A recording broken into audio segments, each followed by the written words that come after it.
buenas tardes a quienes han querido dedicar esta tarde de lunes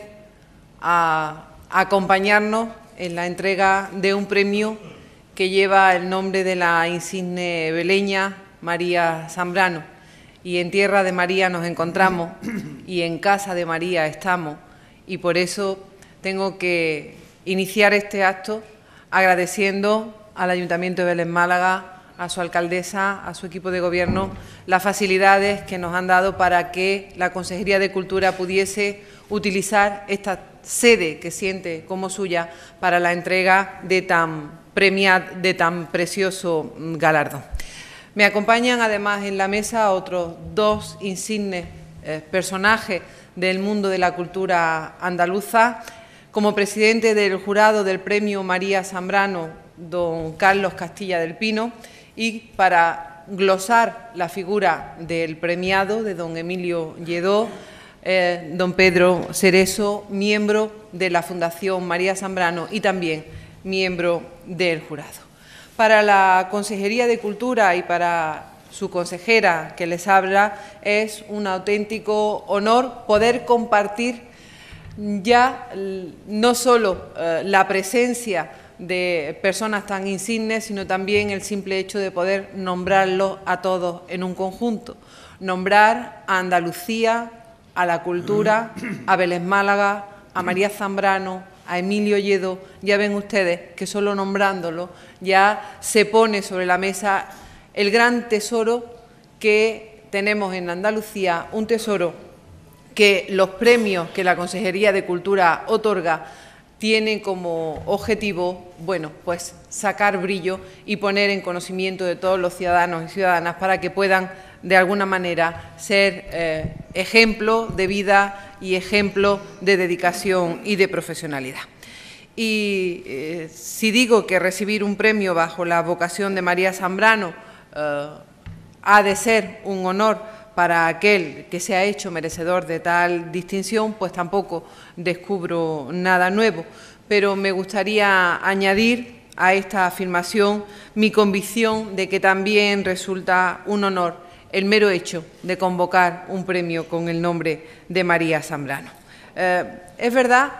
que, al menos para quienes la medio conocemos y hemos indagado en su obra, nos puede parecer que María Zambrano es una pensadora que no goza de la popularidad de otras figuras de nuestro panorama intelectual y cultural,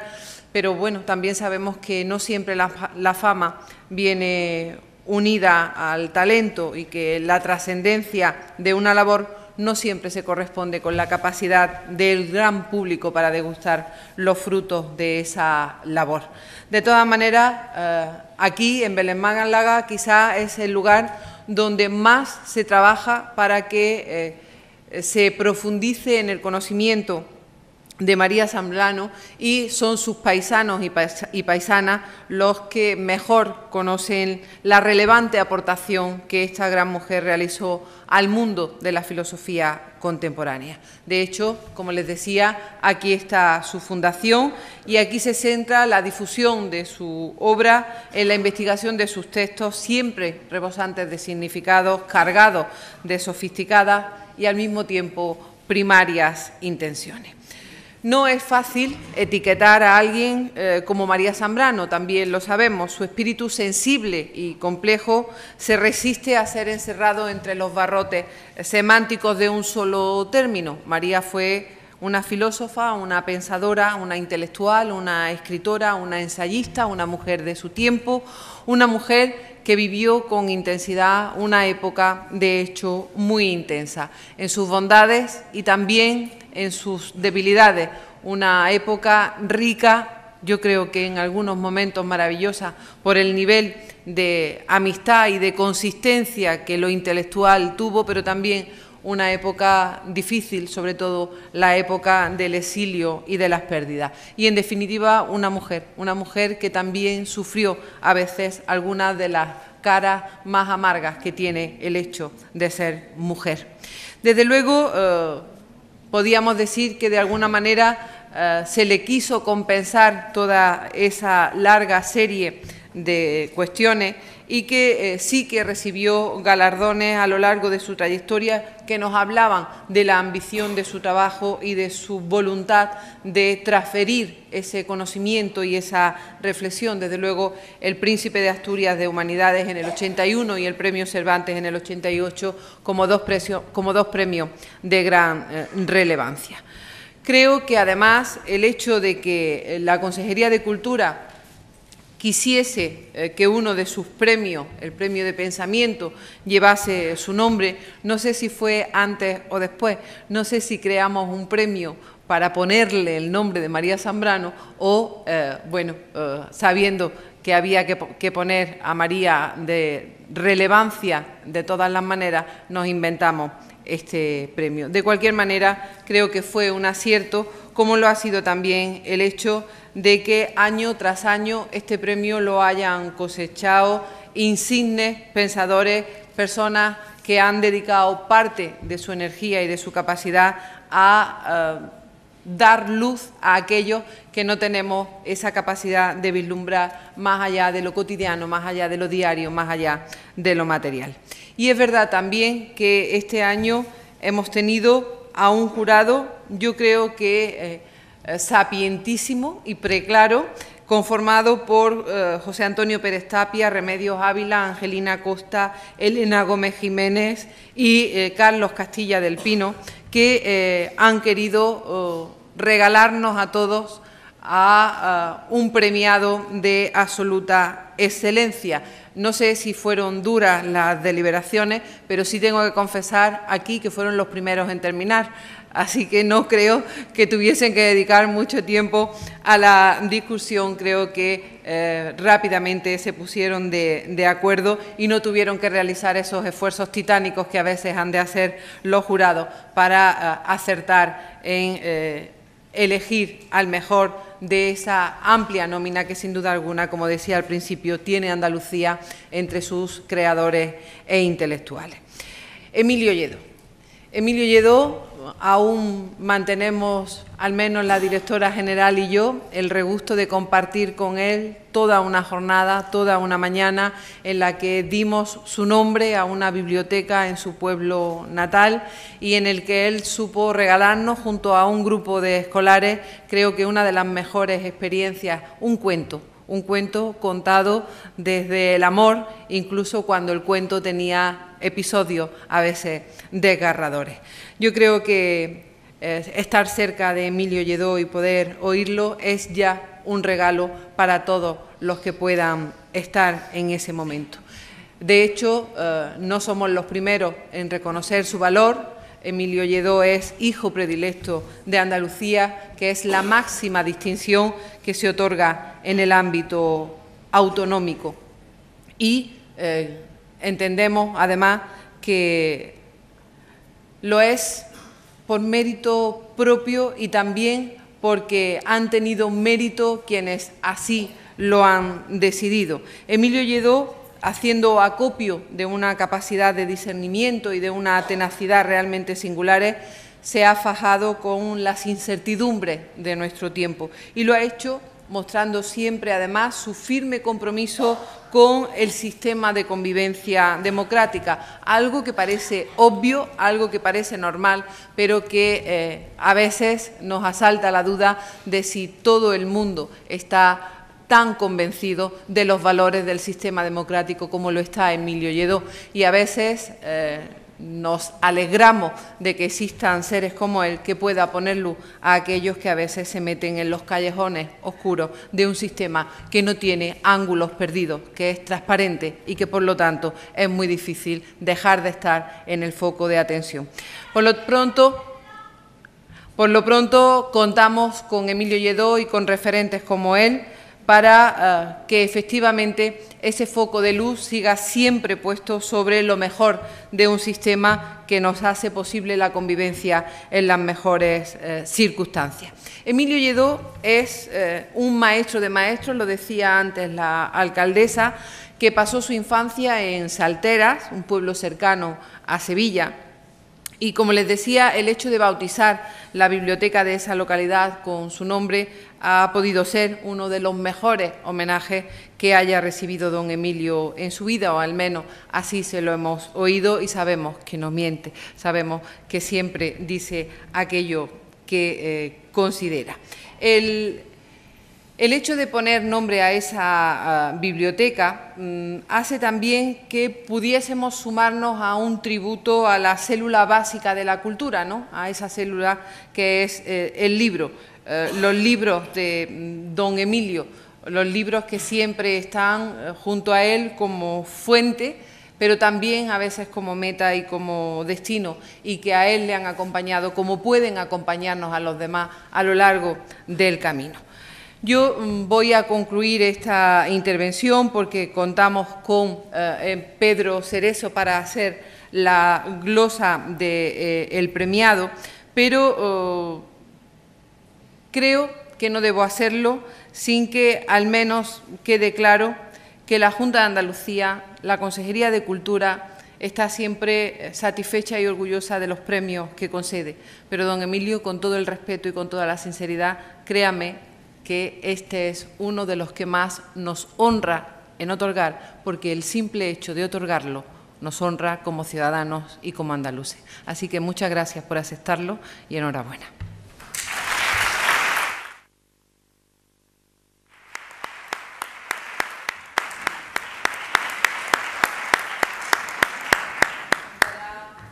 Lectura al acta del jurado, don Carlos Castilla del Pino.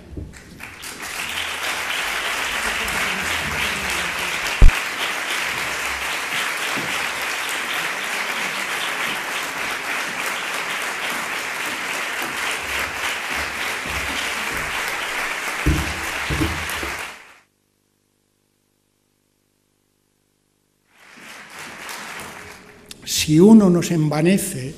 si la persona que ya tiene cierta edad, repito, no se envanece, sí recibe un cierto estímulo. Y como dice la gente joven, las palabras tan cariñosas, levemente exageradas, de las 4 personas que están en la presidencia, dan marcha de todas formas. Y ese dar marcha me da marcha también, porque yo creo que hay que seguir trabajando en lo que uno ha soñado, en lo que uno ha deseado, en lo que uno ha querido. Y en este sentido yo he sido una persona privilegiada. Creo que si, bueno, y permítanme que haga esta también pequeña confesión personal, si naciese 1000 veces, cosa que sería terrible, ni siquiera 2, ni siquiera 3, haría lo mismo que he hecho. Por lo tanto, tendría que agradecer, no sé a quién, pero tendría que agradecer el haberme sentido solidario,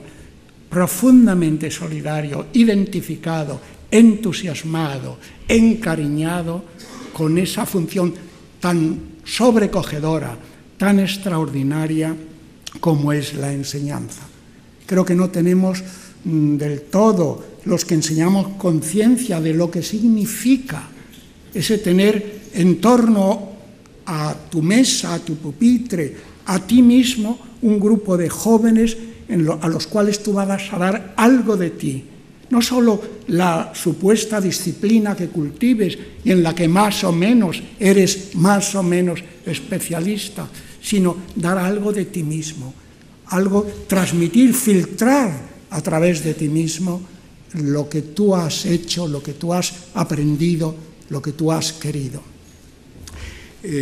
Por lo tanto, digo que cuesta un poco de trabajo empezar después de estos reconocimientos y, por supuesto, de este premio. Creo que fue poco antes de marchar a Heidelberg, en 1953, recién cumplidas las 2 licenciaturas, la del Ejército y la de la universidad, cuando descubrí el nombre de María Zambrano. Con un cierto retraso, lo confieso, porque en aquellos años María ya había publicado trabajos importantes. Este desconocimiento era, desde luego, justificable, porque en la evocación de estos días, en que he tenido que prepararme algo mucho más largo de lo que les voy a contar, pero me sentía obligado hasta cierto punto a meterme de nuevo en María Zambrano. Este desconocimiento era justificable porque en la evocación de estos días, como digo, se me aparecía el desierto que era la Facultad de Filosofía y Letras en la Universidad de Madrid, a la que todavía no habían adosado el pomposo y hasta cierto punto anacrónico o anatópico de Complutense. Es verdad que el desierto no solo era la facultad, sino la ciudad entera, que yo había vivido como niño, en plena guerra. Yo soy, y a mucha honra, un hijo, un niño de la guerra, y que conservaba las huellas de sus destrucciones, no solo en los edificios, sino también en las conciencias.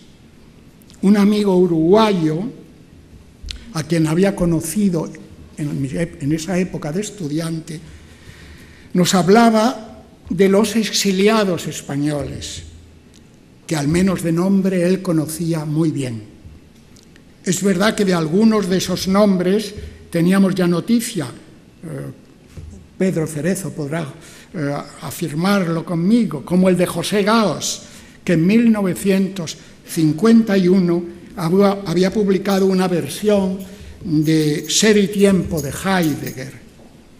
Este libro, laboriosa y duramente traducido, como no podía ser menos, por las dificultades de un texto complejo, nos acompañaba de alguna manera y significaba una escapada no solo de las tristes aulas, libro que, por cierto, yo al menos entonces en español no entendí casi nada, no solo de las tristes aulas que soportábamos y en las que flotaba, todo hay que decirlo, algún profesor meritorio,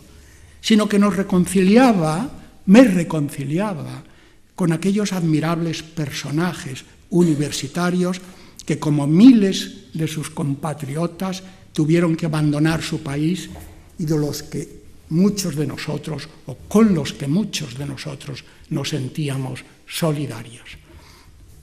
No es ahora el momento, ni muchísimo menos, de contarle mis experiencias de aquellos años. Y si las recuerdo es porque precisamente aquel estudiante latinoamericano puso en mis manos una antología con el título de El pensamiento vivo de Séneca, publicado creo en México.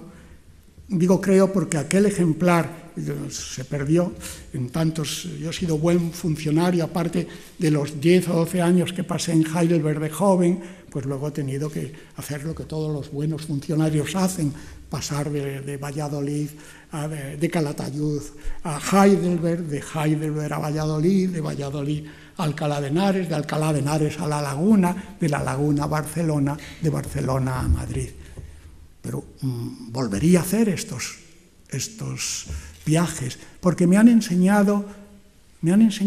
parte de lo que yo creo que es eso de la identidad, esa palabra que se baraja, que se reparte, que se vende sin saber exactamente qué es lo que decimos. Este desgarro biográfico hasta cierto punto ha afirmado, a pesar de tantas contradicciones viajeras, ha afirmado, creo, mi modesta personalidad. Este libro, y esto es lo que es curioso, y quién me iba a decir a mí que iba a recibir el premio María Zambrano, ese libro me acompañó en el largo viaje en tren, en aquellos vagones de tercera que había en España y que hasta cierto punto continuaban con una tercera un poco más dulcificada en los raíles de Europa. Y aunque, como digo, perdí esa edición, creo que era la editorial Séneca, no he tenido tiempo de mirar todavía, lo he releído en la edición de Tecnos. Ese libro lo llevo unido al nombre de sus dos autores, Séneca y María Zambrano, y a una cierta forma de exilio en unas condiciones muy distintas, claro está, de la de nuestros compatriotas de 1939, porque los poquísimos universitarios que en los años 50 podíamos escaparnos de España, éramos, a pesar de todo, unos privilegiados. Iba a decir que nadie nos forzaba a irnos, pero en las huidas, en los exilios, no basta con que alguien te eche, con que alguien te empuje, con que alguien te amenace. Hay formas más sutiles de escapadas y destierros, cuando piensas que aquel país cuya lengua hablas y que consideras tu patria no tiene casi nada que ver contigo. Mientras escribía estas líneas me ha venido en la memoria el reportaje sobre la guerra civil que vi hace unos días y donde aparecían como en una pesadilla fantasmagórica aquellas colas densas, lastimosas, de compatriotas nuestros, arrastrando maletas y bultos, a pie o en camiones desvencijados, cargados de tristeza, cruzando los Pirineos. Igual que las imágenes de los huidos en las distintas guerras, por eso a mí no puedo ver ni películas ni casi fotografías de Yugoslavia, de Afganistán, o esas recientes y angustiosas hileras de seres humanos arrastrando su ignorancia no querida, claro, porque no saben de qué huyen ni ante quién, y su espanto en las misteriosas tribales, dicen, guerra del Congo. Y pensaba de paso, no sé por qué extraña asociación, y permítanme que no lo salte, de la lucha, en el deseo justo de una vivienda digna de la que se habla en nuestro país y de la que hablan nuestros jóvenes, más allá de cualquier trapacería promotora, por supuesto, que la política democrática ha de impedir radicalmente. Y choca ese pensamiento con esas oleadas de horror con que nos obsequian insensibles los medios de comunicación, insensibilizándonos tal vez, donde parece inalcanzable ese cálido rincón de la casa que es parte casi de nuestro cuerpo y de nuestro yo. Esas imágenes de desterrados son una de las memorias más feroces, más insoportables y, si somos dignos, más inadmisibles de la historia, de toda historia, de nuestra historia.